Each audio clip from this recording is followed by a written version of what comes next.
नमस्कार, स्वागत है आपका हमारे इस YouTube चैनल पर। मैं मनमोहन श्रीवास्तव आपका हार्दिक अभिनंदन करता हूं। ड्यू में मॉपअप राउंड 2 जो है वो एंड हो चुका है और अब आपको इंतज़ार है कि ऑफलाइन स्पॉट राउंड शुरू हो। और हमारे साथ आप देख रहे हैं, स्क्रीन पर मौजूद हैं अमन कुमार, जो कि एग्जीक्यूटिव काउंसिल यानी EC के मेंबर हैं। और EC मेंबर्स ने ही पिछली EC मीटिंग में इस मुद्दे पर जो है वो लगातार जो है वो सवाल किया था और ड्यू के VC को ऑथराइज़ किया था कि अगले राउंड को लेकर आएँ। हम अमन जी से जानेंगे कि उस दिन EC मीटिंग में और क्या हुआ था और किन किन और मुद्दों पर जो है वो EC मीटिंग में बात हुई। स्वागत है अमन जी हमारे चैनल पर। वेलकम जी। अमन जी, इस EC मीटिंग में क्या कुछ ऐसा हुआ जो कहा जा रहा है सबसे फ्रूटफुल EC मीटिंग थी ये? बड़ी शॉर्ट मीटिंग भी चली है और प्री लंच ख़त्म भी हो गई। और इसमें जो हमारा सारे EC मेंबर्स का, अकेला मेरा नहीं, सब EC मेंबर्स का कंसर्न था जो हमारी वैकेंट सीट्स हैं 7 से 9 हज़ार के बीच, वो वैकेंट सीट्स क्यों रह रही हैं और इसका कैसे प्रपोजल बनाए कि ये वैकेंट सीट्स फिल हो जाए।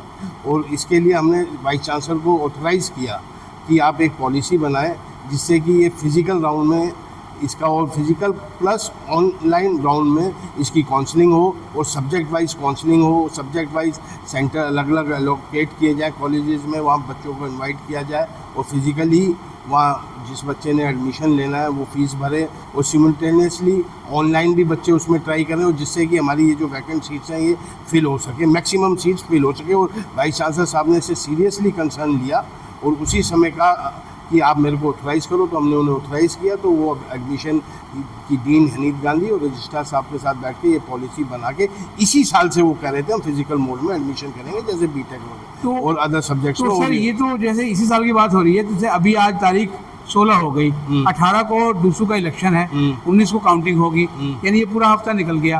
तो फिर आपको लगता है कि बहुत जल्दी कोई पॉलिसी बनेगी? हाँ, बन जाएगी पॉलिसी। इसमें है क्या, वाइस चांसलर साहब डे टू डे वर्क करते हैं तो उसमें वो पॉलिसी बना लेंगे। उसमें दूसरे इलेक्शन का तो कंसर्न ही नहीं है, वो तो एक कमेटी बन रखी है, वो लुक ओवर कर रहे हैं। बाकी ये तो दूसरी टीम करेगी एडमिशन्स की। हनीफ गांधी दूसरी इलेक्शन देख नहीं रही, डीन एकेडमिक, डीन एडमिशन और रजिस्ट्रार को देखना है ओवरऑल, तो इसमें कोई बड़ी बात नहीं है। सर जहाँ तक सवाल है, इस पर सारे EC मेंबर एक हो गए? हाँ, सारे हो गए। तो क्या सर आपको लगता है कि जो ड्यू का जो अलॉटमेंट सिस्टम है, खासतौर पर CSS, उस पर सवाल उठते रहे हैं, तो कहीं कुछ फॉल्ट है वहाँ पर? हल्का सा जो बच्चे अब विड्रॉ कर जाते हैं, और मेरे हिसाब से ज़्यादातर सीटें तो जो डिस्टेंस कॉलेजेस हैं विलेजेस के साथ, वहाँ की सीटें खाली हैं क्योंकि वहाँ ट्रांसपोर्टेशन की प्रॉब्लम है। गर्ल्स स्टूडेंट भगवती निवेदिता में नहीं अप्रोच कर पाती, क्योंकि मैं एक बार एग्जांपल दूंगा, मैं तो मेट्रो से आ रहा था, ट्रैवल ज़्यादातर करता हूँ पब्लिक ट्रांसपोर्ट से, तो भगवती निवेदिता की स्टूडेंट थी, कह रही मैं जमुना पार रहती थी, उसे 2 घंटे लगते थे कम्यूट करने में, तो वो पास हो गई थी, तो वो माइग्रेशन की एप्लीकेशंस लिए घूम रही थी। तो मैक्सिमम बच्चे वहाँ कंप्यूट नहीं कर पाते, ट्रांसपोर्टेशन की प्रॉब्लम रहती है बच्चों की, जैसे श्रद्धानंद में भी, अदिति में भी। तो मैक्सिमम सीट्स तो दूर की सैटेलाइट कॉलेजेस में खाली है।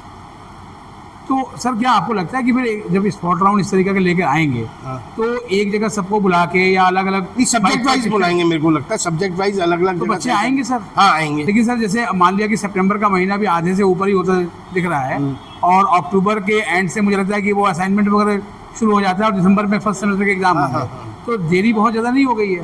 नहीं, थोड़ी बहुत देरी हो गई है। अब कोई नए काम शुरू करने के लिए तो हमें उसमें कॉम्प्रोमाइज़ करना पड़ेगा थोड़ा सा। जो बच्चे एडमिशन लेंगे हम उनको भी केटर करेंगे, एक्स्ट्रा क्लासेस वगैरह करके, गाइडेंस टीचर से बोल के।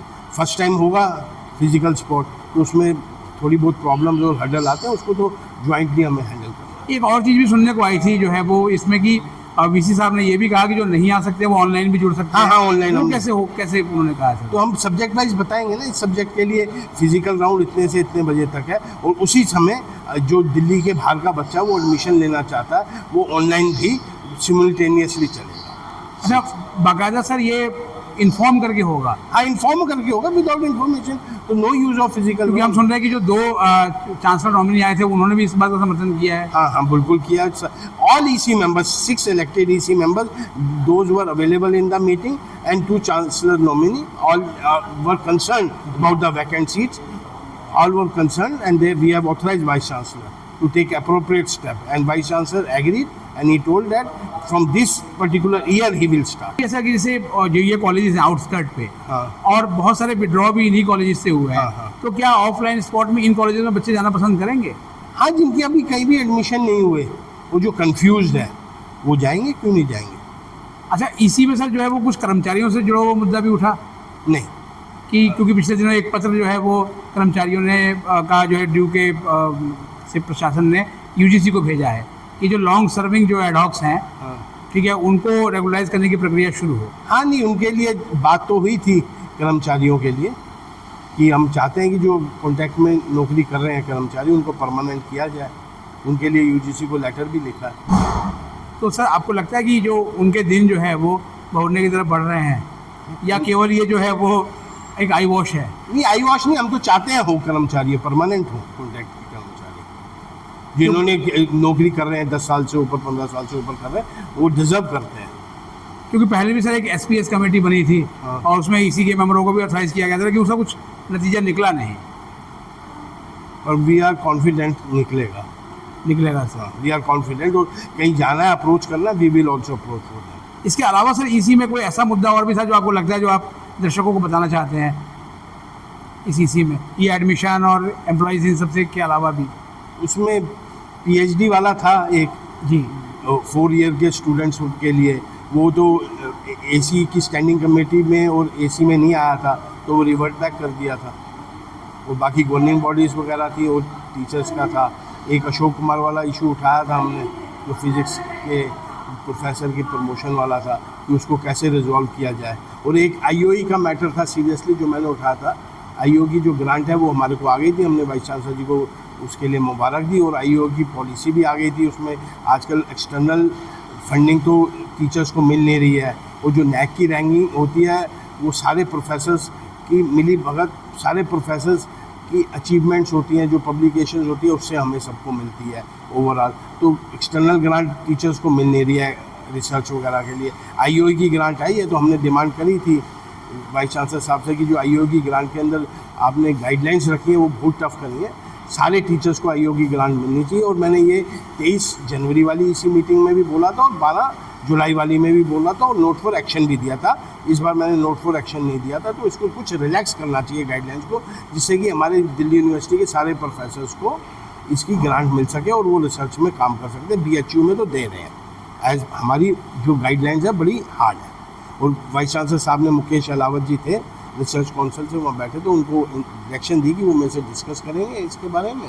और अभी तक तो मेरी उनसे मीटिंग हुई नहीं है, जैसी मीटिंग होगी। एनआईआरएफ रैंकिंग में सर जो है वो इस बार टॉप 10 में पहले 5 पैदान पे ड्यू का कॉलेज है। हाँ जी। तो आपको लगता है कि रिसर्च में दिल्ली विश्वविद्यालय जो है अब थोड़ा एट पार जा रहा है? नहीं, बहुत अच्छा जा रहा है रिसर्च में दिल्ली यूनिवर्सिटी। पर आईओ की ग्रांट और भी प्रोफेसर्स को मिलेगी, गाइडलाइन रिलैक्स होगी तो और भी जाएगा रिसर्च में, क्योंकि एक्सटर्नल फंडिंग कम हो गई है, वो वाइस चांसलर साहब मान लेते हैं। अब वापस सर आते हैं वही एडमिशन के मुद्दे पे। आपको लगता है सर कि जो है वो कहीं ना कहीं जो एडमिशन मुद्दे को, और ख़ासतौर पर एनईपी के आने के बाद एक बहुत ही मतलब बृहद रूप में इस पर डिस्कशन की ज़रूरत है अगले साल के लिए, जो है कि बहुत इसमें सुधार लाया जा सके? नहीं, एनईपी के साथ हमारे को स्पेस क्रंच का है जी, क्योंकि एनईपी आने के बाद जो 4th ईयर में 3 तरीके के बच्चे जा रहे हैं। एक जिसको पोस्ट ग्रेजुएशन में एडमिशन नहीं ली वो जा रहा है, एक जिसको ईआर है वो जा रहा है, और तीसरा जिसको अपना माइनर सब्जेक्ट डीएससी का माइनर करना है वो जा रहा है। 3 कैटेगरी के बच्चे जा रहे हैं उसमें। एक तो उनमें जो रिसर्च वर्क है वो एमफिल की तरह डेजर्टेशन का होना चाहिए, रिलैक्स होना चाहिए, और एक वहाँ स्पेस क्रंच भी रहेगा, स्पेस के लिए होना चाहिए। और वाइस चांसलर साहब ने इस मीटिंग में एक कहा है कि हर कॉलेज में एक रिसर्च रूम हर कॉलेज में और उसकी गाइडलाइन दे जिसमें बच्चे बैठ सकें, और कॉलेजेस में भी टीचर्स के लिए अलग अलग रूम हो। एक और भी चीज़ है कॉलेजेस में, जो बेसिक इंफ्रास्ट्रक्चर की जो बात है, खासतौर पर जो इन कॉलेजेस का नाम आपने लिया, वहाँ इंफ्रास्ट्रक्चर के लेवल पर बहुत सारी दिक्कतें हैं। इसको सुधारने के लिए भी कुछ जो है वो बात हुई? क्योंकि देखो, जो मैंने 2 कॉलेजेस के नाम दिए वो तो दिल्ली सरकार के 12 कॉलेज हैं 100% वाले, और स्कूल की बिल्डिंग। वहाँ सैलरी का भी बहुत क्रंच है। वो सैलरी तो अब आ रही है, टाइम से पहले सैलरी नहीं आ रही थी, पर वहाँ की जो दिक्कत है, मैंने इशू उठाया, वहाँ के जो टीचर्स के प्रमोशन हुए हैं उनके एरियर्स पेंडिंग पड़े हैं। जो एरियर्स हैं, जो टीचर्स कोर्ट चले गए, जिनका कंटेम्प्ट ऑफ कोर्ट आ रहा था, उनको तो दिल्ली सरकार ने फंडिंग करके एरियर्स दे दिए, बाकी टीचर्स के एरियर्स भी पेंडिंग पड़े हैं।